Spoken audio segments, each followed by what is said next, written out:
أعوذ بالله من الشيطان الرجيم ശപിക്കപ്പെട്ട പിശാചിൽ നിന്ന് അല്ലാഹുവോട് ഞാൻ ശരണം തേടുന്നു. قل من حرم زينة الله التي أخرج لعباده والطيبات من الرزق قل هي للذين آمنوا في الحياة الدنيا خالصة يوم القيامة كذلك نفصل الآيات لقوم يعلمون. നബിയെ പറയുക, അല്ലാഹു അവന്റെ ദാസന്മാർക്കു വേണ്ടി ഉൽപ്പാദിപ്പിച്ചിട്ടുള്ള അലങ്കാര വസ്തുക്കളും വിശിഷ്ടമായ ആഹാര പദാർത്ഥങ്ങളും നിഷിദ്ധമാക്കിയതാരാണ്?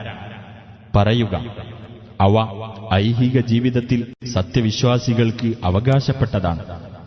ഉയിർത്തെഴുന്നേൽപ്പിന്റെ നാളിൽ അവർക്കു മാത്രമുള്ളതുമാണ്. മനസ്സിലാക്കുന്ന ആളുകൾക്കു വേണ്ടി അപ്രകാരം നാം തെളിവുകൾ വിശദീകരിക്കുന്നു.